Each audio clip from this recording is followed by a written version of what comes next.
Можно, да? Добрый день, уважаемые слушатели, уважаемые педагоги.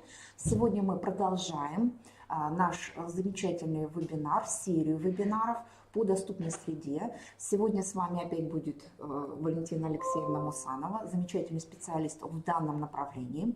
Не забываем, что после просмотра данного вебинара можно пройти тест. Не забываем регистрироваться, потому что по итогам регистрации и прохождения тестирования те, кто все сделали успешно, получат сертификат о том, что прошли обучение по доступной среде. Прошу любить и жаловать. Валентина Алексеевна, вам слово. Добрый день, уважаемые руководители учреждения образования, специалисты. Сегодня мы продолжаем тему и будем дальше говорить об обеспечении условий доступности объектов социальной инфраструктуры. И сегодня мы с вами будем говорить о технологии паспортизации и классификации объектов и услуг по обеспечению их доступности для людей с инвалидностью и других маломобильных групп населения. Но нужно сказать, что паспортизация доступности как раз обеспечивает наличие оперативной и объективной информации о состоянии доступности объектов и услуг для различных категорий людей с инвалидностью. Мы с вами уже говорили на прошлом вебинаре о том, что в рамках доступной среды мы, как правило, говорим о 5 основных категориях людей с инвалидностью, да, так называемых КОСГУ. То есть люди, которые передвигаются на колясках, люди с нарушением опорно-двигательного аппарата, люди с инвалидностью по зрению, с инвалидностью по слуху и люди с ментальной инвалидностью. Вот таких вот 5 основных категорий. Еще необходимо сказать, что у нас на сегодняшний день существует некий приоритет сфер и учреждений в области создания доступной среды. Понятно, что для людей с инвалидностью очень важна проблема сохранения здоровья. Поэтому, само собой разумеется, что сфера здравоохранения и обеспечение условий доступности на объектах, которые относятся к сфере здравоохранения, то есть учреждения организации здравоохранения, конечно, является одной из первостепенных задач. Вот. Но обратите внимание на слайде, что слово «образование» выделено красным цветом, то есть вот эта сфера, она находится вот в этой пирамиде на 2-м месте, да, потому что очень важно, что если мы говорим о детях, допустим, с особенностями развития, которые получают, допустим, образование в дошкольных учреждениях, или мы говорим о молодых людях с инвалидностью, которые получают образование в высших учебных заведениях, да, то это, конечно же, очень важно. Поэтому все учреждения организации образования и обеспечение условий доступности именно на объектах подведомственных учреждениям образования, это, конечно же, тоже играет очень большую роль, когда мы говорим о доступной среде. Ну и далее обратите внимание, социальная защита на 3-м месте, физическая культура и спорт, культура, ну и так далее располагаются как бы в порядке убывания. Каковы же задачи учреждений и организаций различных сфер? То есть неважно, какое учреждение, к какой сфере оно относится, тем не менее все они должны выполнять работу по доступной среде. И основные задачи – это, конечно же, сформировать реестр объектов, да, потому что мы знаем, что одно учреждение может, допустим, иметь несколько подведомственных отдельно стоящих зданий, да, которые могут располагаться как в одном населенном пункте, в одном городе, а может быть и в разных районах на всей территории Республики Коми. То есть очень важно знать, сколько у нас вообще таких объектов существует. Да, если говорить о сфере образования, то в целом, потому что одних только школ можно насчитать тысячи, да, если мы говорим о сфере образования. Затем проведение паспортизации доступности, для чего это нужно, мы тоже более подробно будем сегодня говорить. Это не просто паспортизация, потому что сам по себе паспорт доступности, он дает только оценку состояния доступности каждого объекта. Но какие действия мы должны будем предпринять далее, это, конечно же, за это отвечают планы адаптации, да, или их еще называют дорожные карты объектов социальной инфраструктуры, ну и, конечно же, контроль исполнения этих планов. Об этом мы тоже будем сегодня подробно говорить.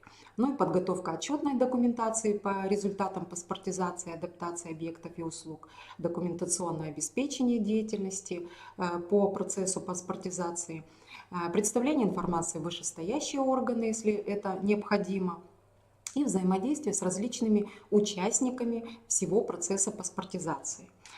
Вот как раз следующий момент о том, каковы же и кто являются участниками системы паспортизации и адаптации. То есть в идеале это, конечно же, должны быть некие комиссии. Если мы говорим, допустим, о том, что на уровне региона ведется такая работа, то это должна быть некая комиссия по координации деятельности в сфере формирования доступной среды, которая объединяет различные сферы. Да? То есть там представители из различных министерств и ведомств могут входить вот в состав этих комиссий. Это же, конечно, в обязательном порядке общественное объединение инвалидов, то есть уполномоченные представители вот этих объединений, они как раз являются независимыми экспертами, да, и тоже могут входить в вот такие вот комиссии. Даже, наверное, я бы сказала, в обязательном порядке они входят. Это, конечно же, большая роль, поскольку отдается именно в сфере социальной защиты населения. Это, конечно же, социальные службы, различные органы и учреждения, но и другие исполнительные органы государственной власти, да, поскольку мы говорили о том, что сейчас каждая сфера берет на себя такую вот ответственность о том, чтобы проводить работу в рамках доступной среды. Ну и местные республиканские комиссии и советы, то есть различные комиссии на муниципальном, на республиканском уровне. Еще раз повторюсь, на прошлом вебинаре мы с вами говорили о том, что у нас на сегодняшний день новые приоритеты, новые принципы в работе по созданию доступной среды. И вот так называемый отраслевой принцип, это как раз говорит о том, что у нас в каждой сфере есть на сегодняшний день свои обученные специалисты по доступной среде, которые имеют сертификаты, и они как раз координируют всю эту работу в плане создания и обеспечения условий доступности на подведомственных объектах. То есть отраслевой принцип, он как раз осуществляется и в развитии нормативно-правовой базы, да, то есть в каждом министерстве, в развитии системы управления и практической деятельности, кадрового обеспечения и системы контроля и надзора в сфере доступности. Об этом мы тоже с вами говорили на прошлом вебинаре. Каковы же функции координаторов по доступной среде? То есть, конечно же, в первую очередь необходимо сформировать реестр объектов, да, по каждой сфере. Он может быть огромным, если говорить о сфере образования. То есть это все абсолютно учреждения образования, неважно, да, какого порядка они. Это мониторинг информации, потому что координатор должен знать, конечно же, всю картину в плане того, каким образом создается доступность в подведомственных объектах и на подведомственной территории. Это, конечно же, вот большая роль отдается координаторам по вопросу актуализации информации на электронной карте доступности, потому что именно они имеют пароль для того, чтобы вносить и актуализировать информацию, которая уже внесена на электронную карту доступности, дополнять ее и отслеживать. Но иногда учреждений очень много, и координаторы не справляются с этой работой, поэтому иногда здесь ничего страшного нет, они делегируют эти полномочия специалистам учреждений и организаций для того, чтобы они сами вносили информацию на электронную карту доступности. Но опять-таки эти специалисты должны быть, конечно же, обучены. Иначе произойдет, конечно же, не очень приятные вещи, потому что карта доступности находится на общероссийском сайте государственной программы «Доступная среда». И если все одновременно будут заходить на этот сайт, то ничего хорошего, конечно же, не будет. И она будет просто зависать, и информацию очень сложно будет внести, разместить или отредактировать каким-то образом. Еще функция координаторов – это, конечно же, оказание информационно-методической консультативной помощи участникам процесса паспортизации, то есть специалистам по доступной среде, которые работают непосредственно в конкретных учреждениях и организациях. Ну, я хочу сказать, что в свое время, поскольку этот вопрос был очень больной, создание доступной среды на объектах, то у нас где-то было до 50 звонков ежедневно. Вот со всей Республики Коми поступали вопросы о том, каким же образом создать доступную среду, и больше всего эти вопросы касались как раз именно темы паспортизации.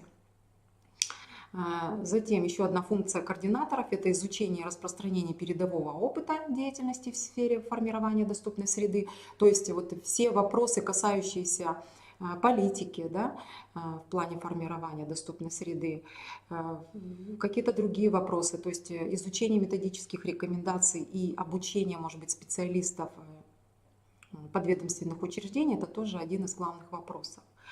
Ну и, конечно же, разработка и внесение предложений в вышестоящие структуры, то есть это может быть, вопросы могут исходить от определенного министерства, вышестоящий орган, допустим, Министерство социальной защиты на российском уровне.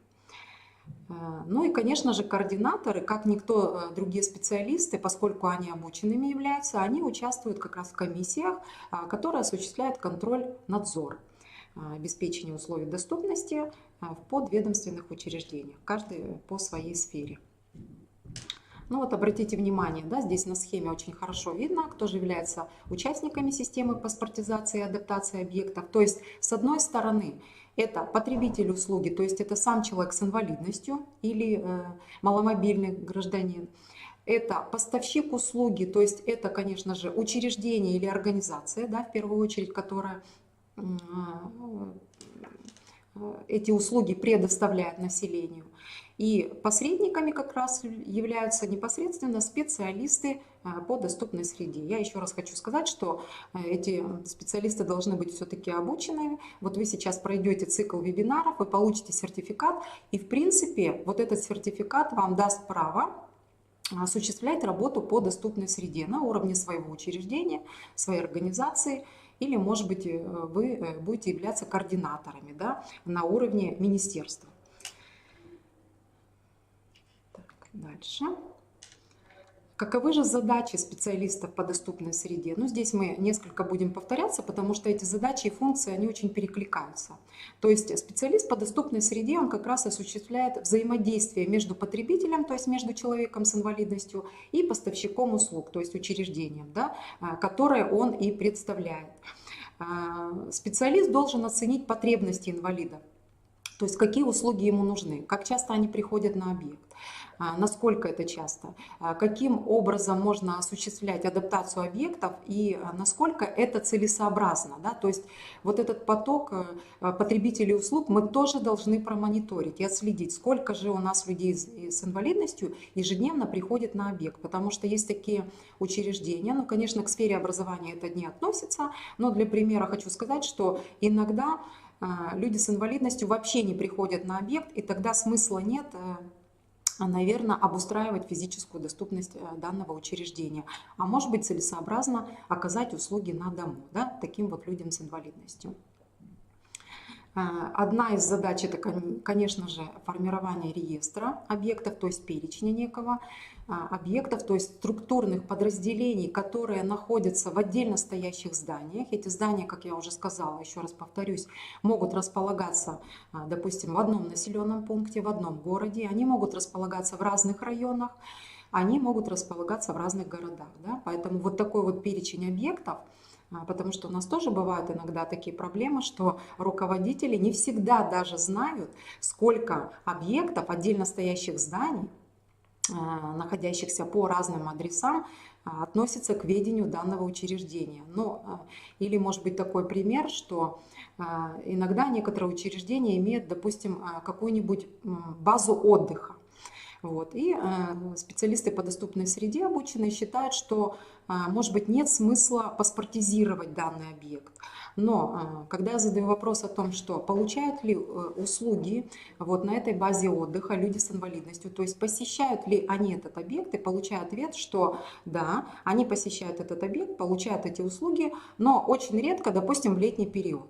Но даже если Это происходит очень редко, и люди с инвалидностью все-таки получают там услуги, все равно необходимо паспорт доступности иметь. Да? И вот такой вот объект, он, конечно же, в обязательном порядке должен входить в этот реестр, в этот перечень объектов. То есть это очень важный момент. Ну, далее это оценка доступности, то, о чем мы сегодня будем говорить, оценка возможностей учреждения, то, насколько можно обустроить учреждение, создать и информационную, и организационную доступность, и физическую, конечно же. Это непосредственно разработка паспорта доступности, плана адаптации, то, о чем вы тоже будете очень подробно говорить на следующих вебинарах. Это разработка различных памяток, инструкций, положений об оказании ситуационной помощи. Тоже об этом мы с вами говорили. Вот как раз специалисты по доступной среде, которые входят в состав рабочей группы, непосредственно должны этим заниматься, конечно же. Они также предоставляют информацию заинтересованным сторонам, взаимодействуют напрямую с общественными объединениями инвалидов по территориальному признаку, с представителями этих общественных объединений, которые входят в состав рабочих групп. Они организовывают обучение сотрудников, ведут просветительскую работу. То есть вот все эти инструктажи, помните, мы с вами тоже говорили на первом вебинаре, это как раз задача специалиста по доступной среде, который является членом рабочей группы отдельно взятого учреждения. Ну и, конечно же, разработка и внесение предложений в адрес вышестоящего органа исполнительной власти о совершенствовании системы обеспечения доступности. Вот столько задач имеют специалисты по доступной среде. Ну и теперь мы непосредственно уже более конкретно подходим к процессу организации паспортизации объектов и услуг. Какова же цель этого процесса? То есть процесс этот проводится поэтапно. Об этих этапах мы тоже сегодня очень подробно поговорим. Основная цель – это, конечно же, обеспечение беспрепятственного доступа к приоритетным объектам и услугам и получение информации об их доступности, безопасности и комфортности для людей с инвалидностью и других маломобильных групп населения. Задачи паспортизации – это опять-таки, здесь я буду повторяться несколько, то есть мы систематизируем информацию о доступности объектов, всех объектов подведомственных конкретному учреждению, систематизируем все услуги, которые предоставляются для людей с особыми потребностями, я говорю обобщенно, то есть это и люди с инвалидностью, и маломобильные граждане.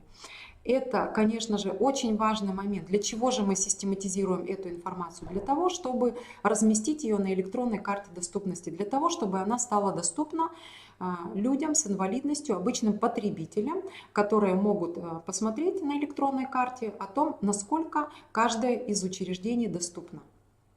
Это разработка адресных программ, потому что не всегда учреждение может быть доступно, оно может быть совершенно недоступно. И тогда рабочая группа задается вопросом, да, что же необходимо сделать для того, чтобы учреждение сделать доступным. Вот за это как раз отвечают планы адаптации или так называемые дорожные карты ОСИ, то есть объекта социальной инфраструктуры. Тоже об этом мы сегодня поговорим. Но и обеспечение плановых показателей доступности объектов в целом по Республике Коми, потому что эти показатели, они, конечно же, отражаются и в программе Республики Коми «Доступная среда», и затем в государственной программе «Доступная среда». То есть вот некие такие индикаторы, да, насколько они соответствуют. Вот мы переходим к первому этапу процесса паспортизации. Это этап подготовки. Что же мы делаем первым делом? То есть мы создаем перечень обследуемых объектов. Да? То есть у нас на сегодняшний день есть некое учреждение, организация определенная. Мы должны составить вот такой вот список, сколько же структурных подразделений находится, может быть, по разным адресам, находится в разных, может быть, районах, да, и относится к этому определенному учреждению. Составили мы перечень. Вот так вот выглядит перечень, если мы говорим о нормативно-правовой базе, то есть эта форма закреплена приказом Министерства труда и Российской Федерации, о котором я как раз говорила вот на первом вебинаре.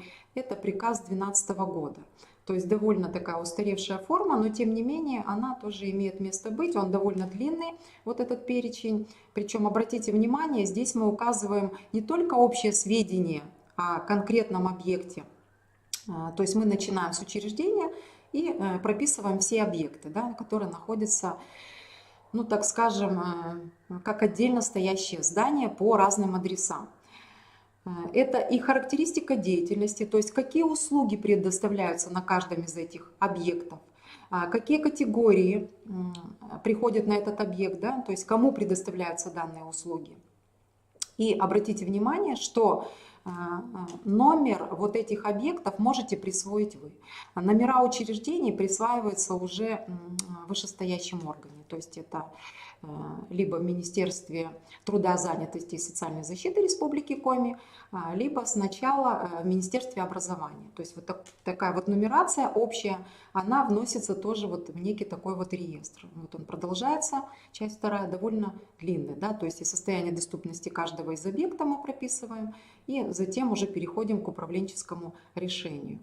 Далее, второй этап – это этап скрининга, потому что есть такие учреждения, у которых объектов большое количество. Вот. И сразу специалисты, конечно же, задают вопрос, как мы будем их паспортизировать, то есть можем ли мы составлять паспорта и нужно ли составлять паспорта на все эти 20 объектов, допустим, если таковых 20, допустим. Ну, для примера приведу, допустим, некий психоневрологический интернат имеет 20 отдельно стоящих зданий. Да, это учреждение социального обслуживания. Но, тем не менее, вот, обратите внимание, что очень большое количество. Нужно ли на все эти объекты, на все эти отдельно стоящие корпуса составлять паспорт?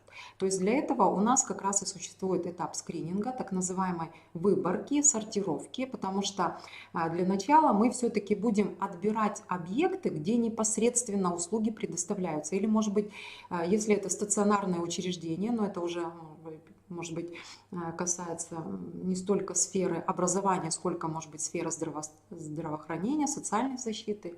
Вот. Но, тем не менее, именно эти объекты мы будем в первую очередь паспортизировать.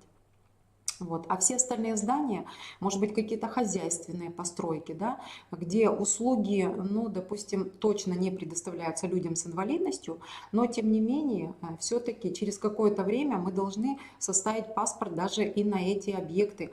Почему, вы спросите, зададите такой вопрос? Ну, потому что на этих объектах могут работать люди с инвалидностью, да, они могут работать уборщиками, они могут работать, ну, может быть, даже водителями транспортных средств, вот, и то, что они посещают этот объект, таким образом тоже необходимо создавать условия доступности даже на этих объектах. Мы собираем информацию, мы проводим анкетирование, то есть мы подготавливаем технические паспорта, да, так называемые паспорта БТИ, вот, на все эти объекты. Далее, третий этап – это этап экспертной оценки. То есть собралась рабочая группа, и мы должны составить план работы по организации обследования доступности каждого из этих подведомственных объектов. Далее у нас идет процедура непосредственного обследования объектов и оценка состояния доступности каждого из этих объектов. То, насколько оно доступно или недоступно, или условно доступно, или частично доступно. Я уже говорила, что основной документ по оценке доступности – это СП-59, это свод правил доступность зданий и сооружений для маломобильных групп населения. Вот такой документ должен быть в обязательном порядке у членов рабочей группы, которые будут приступать к процедуре обследования объекта, потому что там необходимо будет делать некие замеры. Вот. И все как раз нормы и правила будут содержаться именно в этом документе. Но это новая редакция СНИПа 35-го, строительные нормы и правила. Этот документ также разработан на основе принципов Конвенции ООН о правах инвалидов. Следующий, четвертый этап – это этап управленческих решений. То есть мы составили паспорт, мы дали оценку определенному объекту, каждому объекту подведомственному нашему учреждению. Доступен этот объект, недоступен или условно доступен.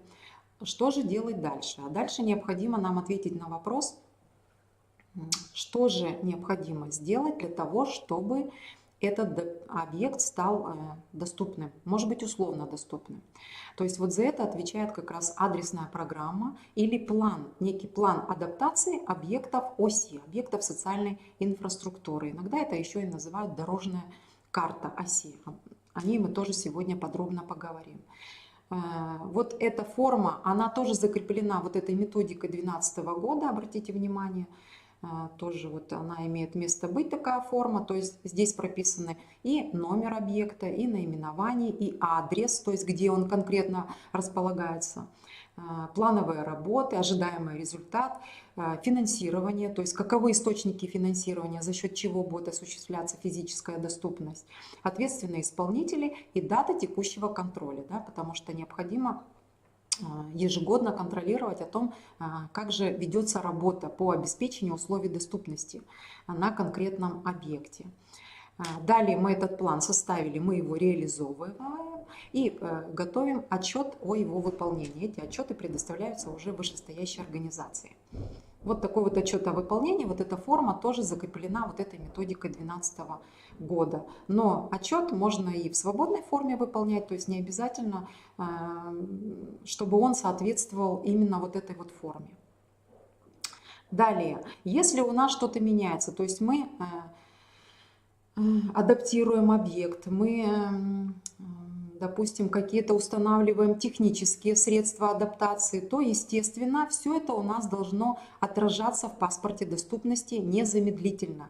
То есть даже если вы, для примера, привожу пример такой, если вы установили, допустим, поручень в санитарно-гигиенической комнате, вот, ну, хотя он, может быть, не повлияет на полную оценку доступности всего вот этого здания, вот, но если вы уж установили пандус, то, конечно же, степень доступности тут очень может кардинально измениться. Да? Поэтому мы сразу вносим все эти корректировки в паспорт доступности, в реестр объектов, если вдруг появляется у нас, вводится в эксплуатацию новый какой-то объект. Да? Все мы это вносим. И степень доступности тоже сразу же отражаем в паспорте. Вся информация стекается опять-таки на электронной карте доступности, то есть у нас есть некая общая оценка, которая будет в паспорте доступности, и вся информация по каждому объекту наносится на электронную карту. Об этом мы тоже говорили, и об этом еще у вас будет информация и на последующих вебинарах. К этапу управленческих решений относится и итоговый контроль о том, как мы осуществляем, как мы обеспечиваем условия доступности на конкретном объекте. То есть это могут быть проверки независимых экспертов, представителей общественных организаций инвалидов. У нас есть такая вот, допустим, для примера, общественная организация «Парель», организация инвалидов-колясочников. Вот, представители этой организации также могут приехать с проверкой на любой объект и посмотреть, да, каким образом у вас осуществляется организация по доступной среде, организация работы. Это может быть контроль со стороны администрации учреждения, вот, и контроль со стороны контрольно-надзорных органов, вышестоящих органов исполнительной власти. Вот, вся эта информация по всем сферам абсолютно о состоянии доступности всех объектов, которые у нас находятся в Республике Коми. Конечно, в идеале это должны быть все абсолютно объекты, особенно те объекты, на которых в обязательном порядке предоставляются услуги для людей с инвалидностью и других маломобильных групп населения. Вот такая вот информация в виде вот такой вот таблицы, она формируется в Министерстве труда, занятости и социальной защиты Республики Коми, потому что именно это министерство является основным координатором по реализации программы Республики Коми «Доступная среда». То есть здесь, обратите внимание, статистические данные приводятся, то есть общее количество объектов абсолютно по каждой сфере, они тоже расположены в приоритетном порядке, то есть здравоохранение, образование, социальная защита, физкультура, спорт, культура и так далее. Количество доступных объектов, то есть вот эта таблица как раз нам представляет картину о том, насколько эти объекты доступны, либо недоступны, либо, может быть, условно доступны для людей с инвалидностью. И выводится доля доступных объектов, да, то есть процент показывается о том, насколько у нас в Республике Коми те или иные объекты доступны или недоступны. Вот такая вот общая информация, она затем отправляется в информацию тем органам, которые осуществляют работу по программе «Доступная среда». Далее поговорим об организации непосредственно процедуры обследования какого-то конкретного объекта. То есть я уже говорила вам о том, что в учреждении в любой организации необходимо в первую очередь подготовить приказ, да, который может называться по-разному, но в основном это приказ об организации работы по созданию беспрепятственного доступа людей с инвалидностью и других маломобильных групп населения на территории конкретного учреждения. Приложением к этому приказу как раз у вас и будет состав рабочей группы. Ну, примерно, я уже говорила, от 3 до 5 человек входят в состав рабочей группы, количество специалистов. Вот каким образом выглядит состав рабочей группы. То есть, как правило, руководитель группы назначается заместитель директора, допустим, руководителя учреждения. И это должно быть, как правило, 2 сотрудника учреждения. Один из которых как раз будет специалистом по доступной среде, а другой, может быть, будет руководителем этой группы. И в обязательном порядке включается представитель местной общественной организации инвалидов. Каковы же функции руководителя? То есть руководитель рабочей группы, скорее всего, это будет заместитель директора учреждения, осуществляет координацию деятельности рабочей группы по созданию доступности всего учреждения, да, и всех объектов, которые подведомственны этому учреждению, всех структурных подразделений, которые находятся на разных объектах. Он изучает, конечно же, нормативно-правовую базу, все методические рекомендации, о которых тоже мы говорили на первом вебинаре, потому что он должен все-таки владеть вот этой всей необходимой информацией. Он проводит совещания с рабочей группой, целевые инструктажи именно для членов рабочей группы и организует их обучение. Потому что обучение персонала, как мы говорили, это уже он может делегировать обученному специалисту по доступной среде, который тоже входит в состав рабочей группы. Вот этот документ, еще раз напомню, то есть вот это та методика, утвержденная приказом Министерства труда и социальной защиты Российской Федерации, методика 2012 года, она как раз позволяет, во-первых, в ней как раз приведена форма паспорта доступности, который позволяет разместить полную информацию на электронную карту доступности. То есть пока нового документа у нас не вышло на уровне Российской Федерации. Документ этот, конечно же, немножко старый и методика довольно сложна. То есть заполнение паспорта доступности требует определенных знаний и умений. Вот. Но тем не менее мы пока пользуемся вот такой вот методикой. Форма анкет, актов, паспорта и так далее, отчетов, все приводится именно вот в этом приказе. Далее, рабочая группа разрабатывает план-график своей работы, да, потому что если группа имеет в составе до 5 человек, то, как правило, очень сложно в один какой-то день собраться всем членам рабочей группы и провести вот эту процедуру обследования. Поэтому, естественно, мы это все планируем, все эти даты процедуры обследования мы заранее назначаем, хотя бы еще потому, что мы привлекаем, помните, представителя общественной организации инвалидов, да, у которого тоже могут быть свои планы, и он не каждый день у вас находится, скажем, в учреждении для того, чтобы принять участие вот в этой процедуре обследования. Но, тем не менее, он здесь будет выступать как независимый эксперт, вот, и смотреть о том, как проводится эта процедура. Может быть, эта работа будет проводиться у вас дистанционно, то есть вы проводите обследование, то есть специалисты учреждения самого, а затем уже вы направляете информацию вот этому представителю общественной организации инвалидов, который входит в состав этой рабочей группы. Может быть, это фотографии, может быть, это проект паспорта доступности, он отсматривает и вносит какие-то корректировки, допустим, или консультирует вас по данной теме. Вот, если он приехал на объект и участвует непосредственно в этой процедуре, то это, конечно же, очень хорошо. Далее, вспомним еще о том, что если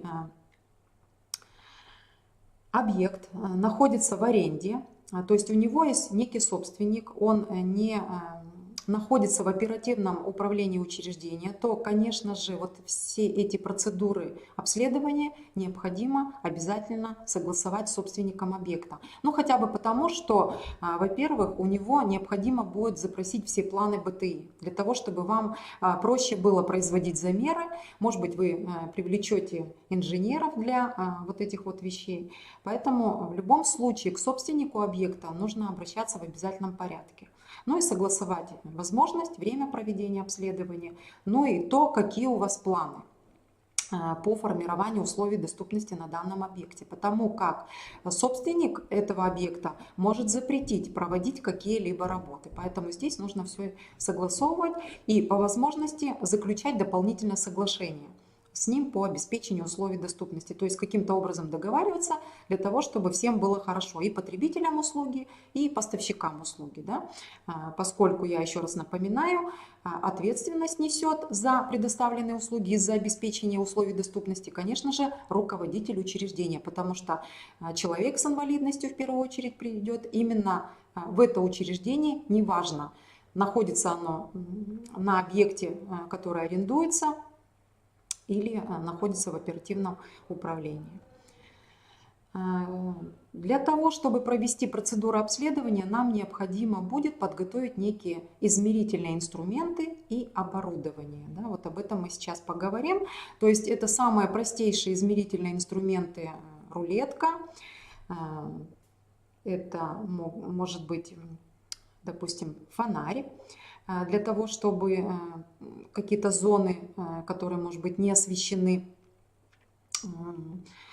проинспектировать, так скажем. Это может быть фотоаппарат из оборудования для того, чтобы сфотографировать проблемные зоны и проконсультироваться с представителем общественной организации инвалидов о том, каким образом нужно ликвидировать данную проблему.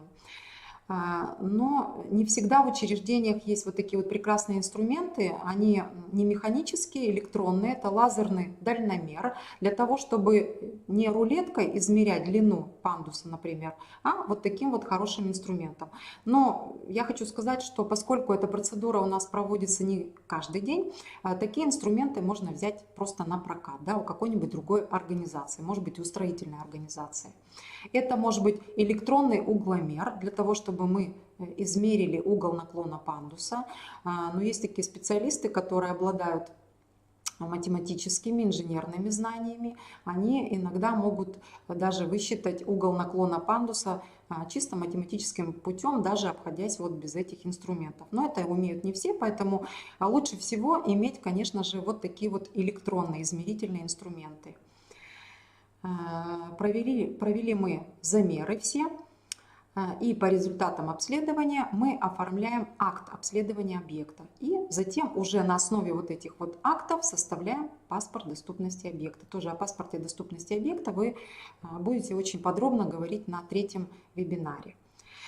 Тут я хочу сказать, в обязательном порядке вот количество паспортов доступности, потому что очень часто этот вопрос задают, сколько же должно быть у нас, да, таких паспортов доступности, если у нас всего одно учреждение, но оно имеет, допустим, несколько объектов, несколько отдельно стоящих зданий, несколько структурных подразделений, которые находятся по разным адресам, располагаются.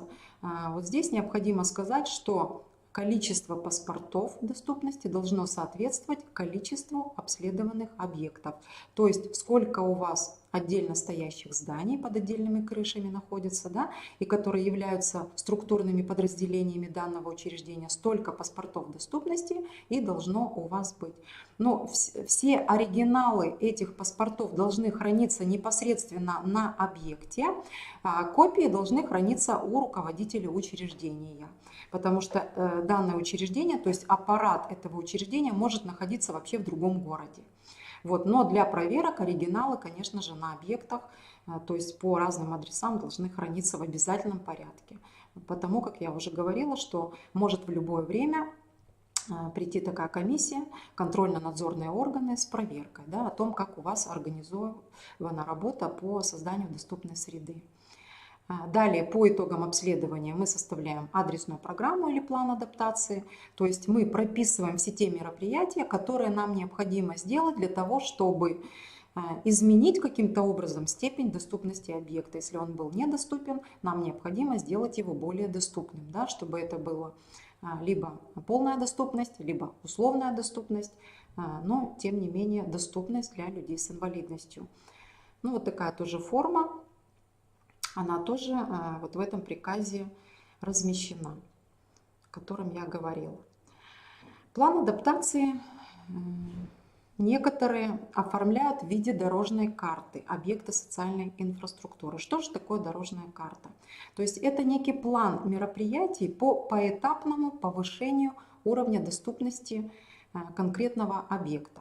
Потому как предоставляются услуги, насколько они доступны и насколько организована физическая доступность данного учреждения. Я уже вам говорила, что у нас есть как бы 3 кита в плане доступной среды, и вот как раз дорожная карта оси строится вот на этих 3 китах. Это информационная доступность, это организационное мероприятие и в последнюю очередь физическая архитектурно-планировочная доступность с целью дальнейшего обустройства конкретного учреждения и развития услуг, которые предоставляет это учреждение для людей с инвалидностью. Что же является первым этапом исполнения вот этой дорожной карты оси? То есть первый этап – это самое неотложное мероприятие. Нужно сказать, что вот этот первый этап, он совершенно финансово не затратный. То есть не нужно никаких средств вкладывать для того, чтобы его сделать. И, как правило, по времени он проводится в течение, ну, скорее всего, 1 года со времени оформления вот этой дорожной карты.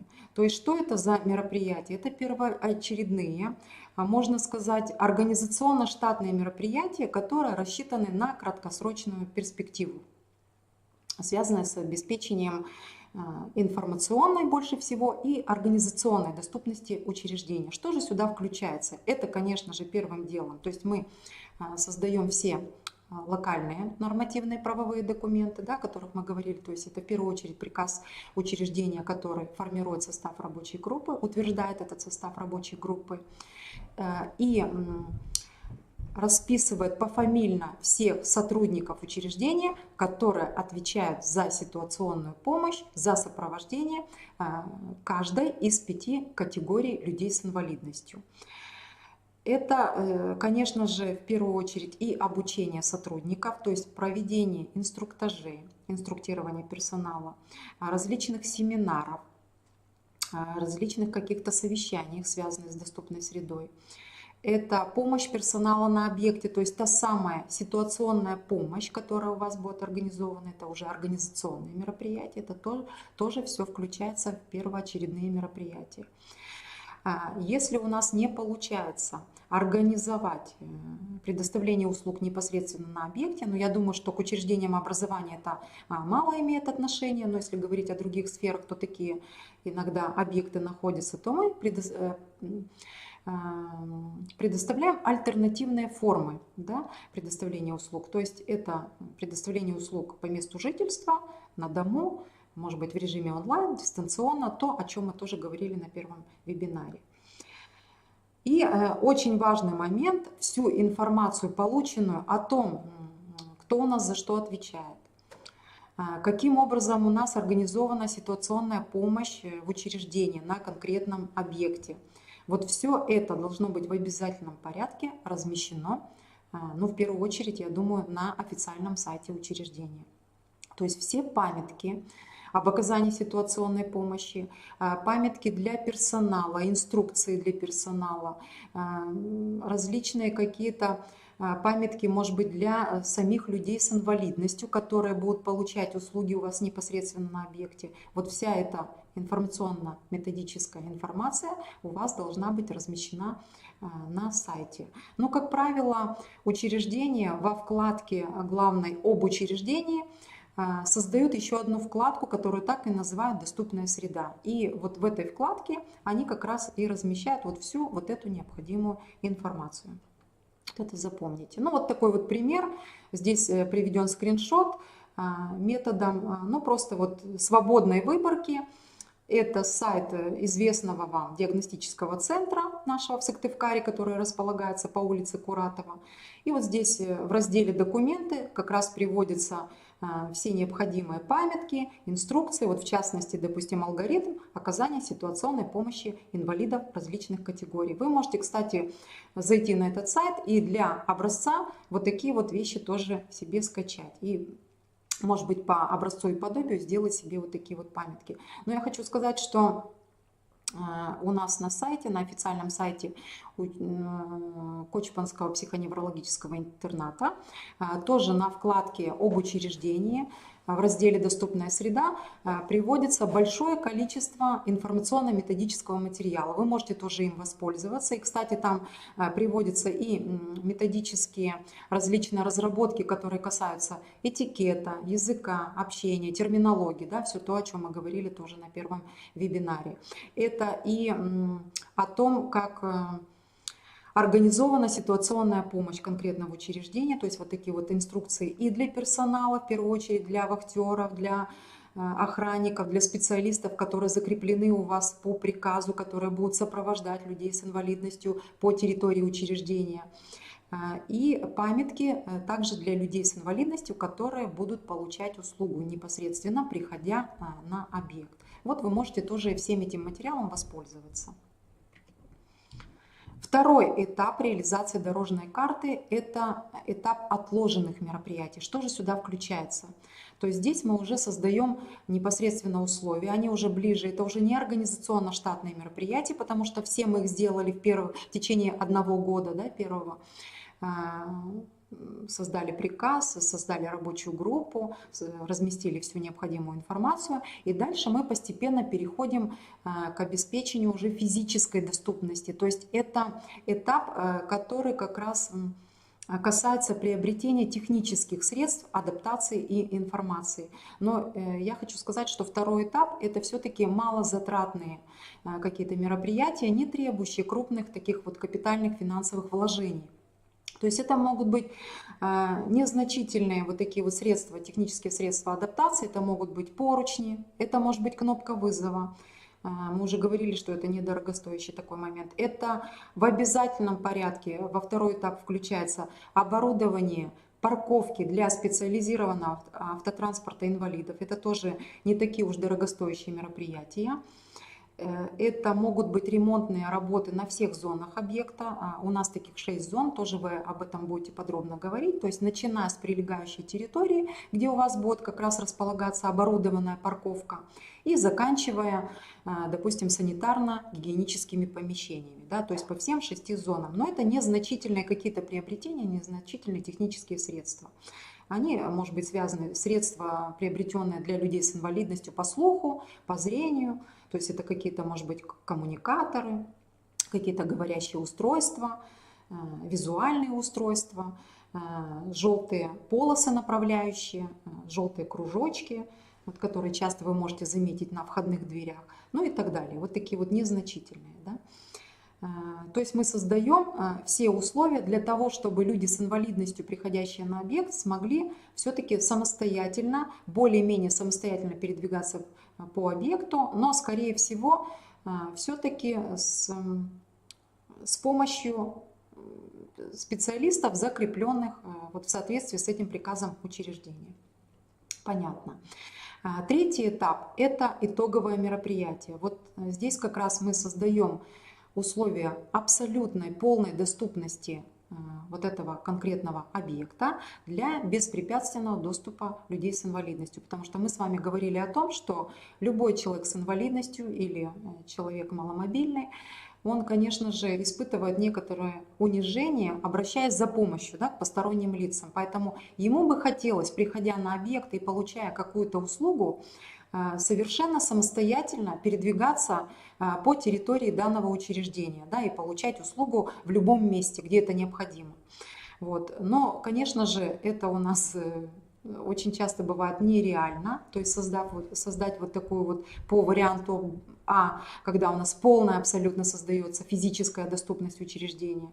Вот, как правило, мы создаем такую вот полную физическую доступность по варианту Б. Что это такое? То есть мы, если это, допустим, многоэтажное учреждение, то мы создаем некую зону на первом этаже для того, чтобы человек с инвалидностью не поднимался по этажам за получением услуги, не обращался. Вот, создаем, то есть это должно быть такое некое пространство свободное для разворота колясок.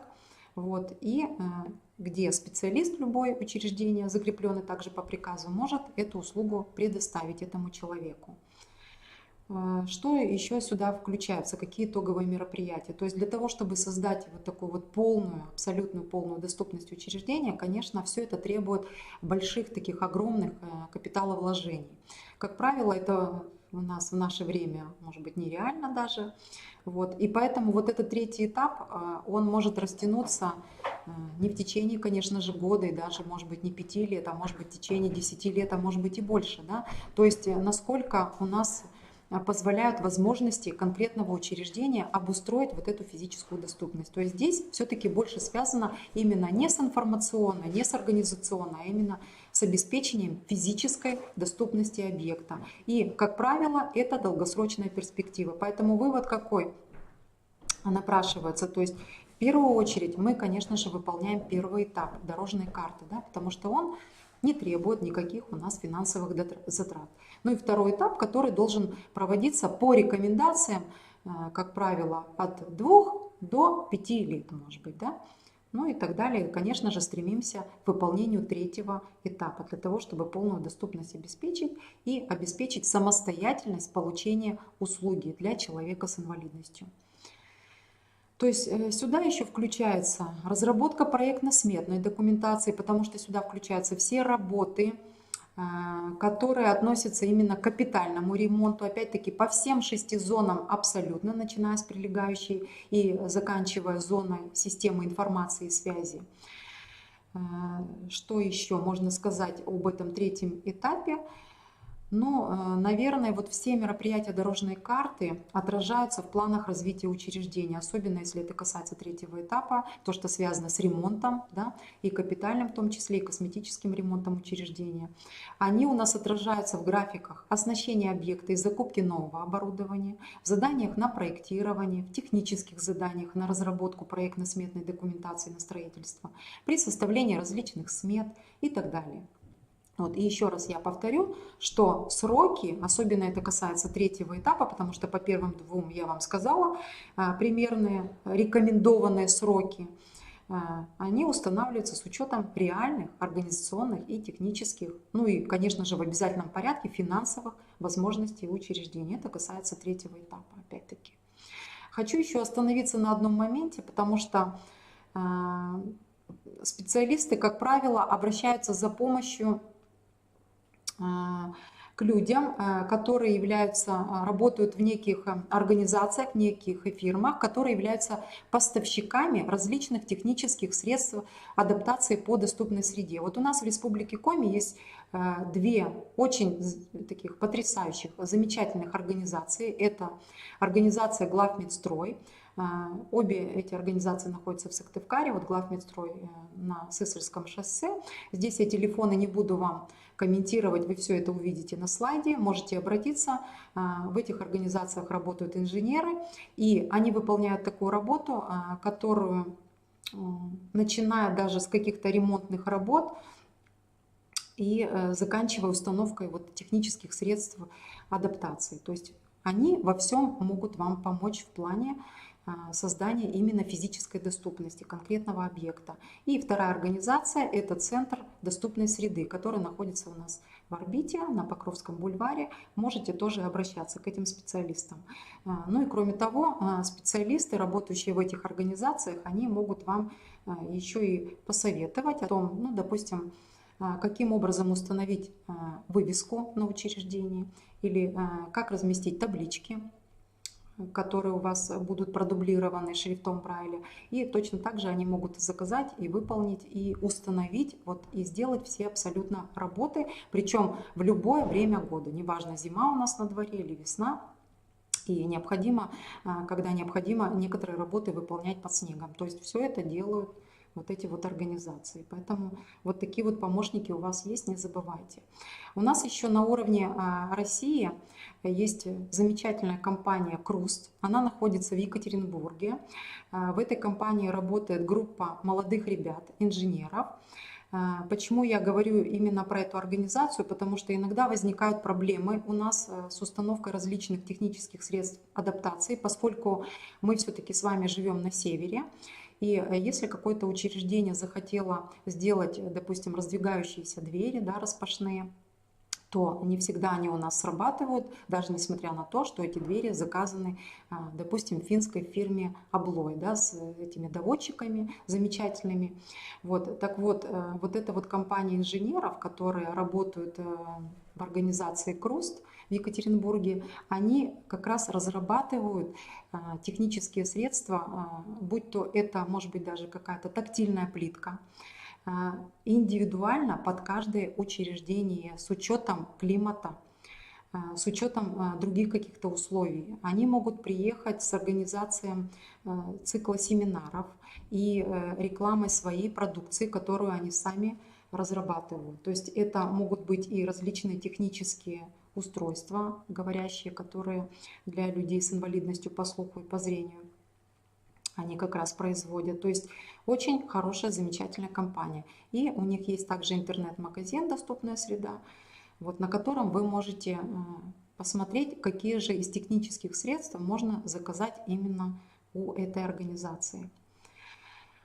Еще очень часто специалисты задают такой вопрос: а как часто нужно проводить паспортизацию учреждений, как часто нужно составлять паспорта доступности? Ну, как правило, паспортизация учреждений проводится ежегодно.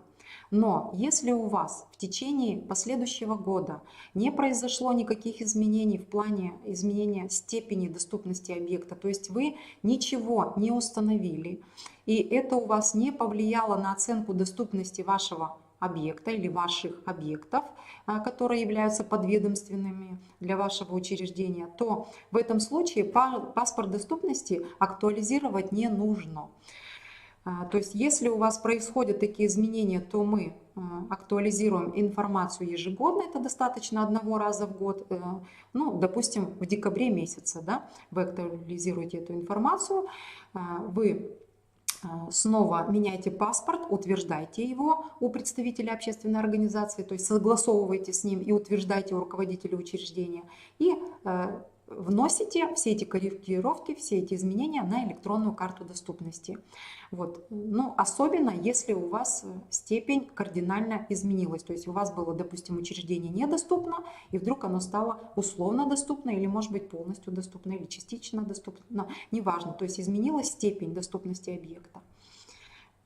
То есть вот это вот запомните обязательно, да, то есть в случае изменений. Иногда бывает так, что вы создали организационную доступность, информационную доступность, то есть вы отработали первый этап дорожной карты, вы закрепили специалистов, которые будут у вас сопровождать людей с инвалидностью по объекту и оказывать ситуационную помощь.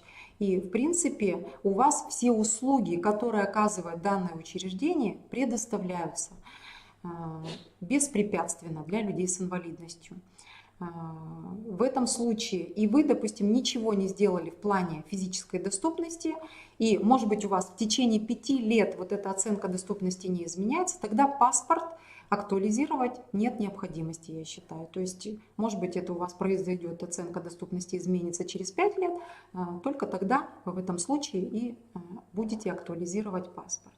Вот. Но если хотя бы вы установили какое-нибудь одно техническое средство на объекте, и это повлияло на оценку доступности, в этом случае паспорт нужно менять и снова, конечно же, подписывать у представителя общественной организации инвалидов. Вот об этом тоже не забывайте. Ну и точно так же проверить объективность заполнения вот этих документов, о которых вам будет рассказано на последующих вебинаров, конечно, могут приехать независимые эксперты, то есть представители общественных организаций инвалидов, о которых я говорила, и комиссии контрольно-надзорные, да, по проверке, то есть вышестоящих органов исполнительной власти.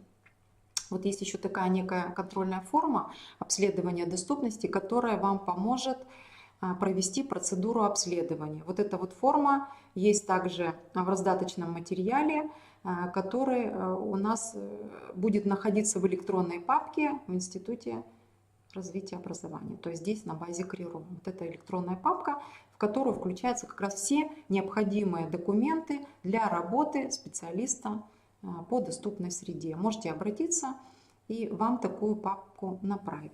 Электронные вот эти вот варианты. Ну, в принципе, вот все, что я хотела сказать об организации процедуры обследования, о технологии паспортизации и классификации объектов. Спасибо вам большое за внимание. Всего доброго.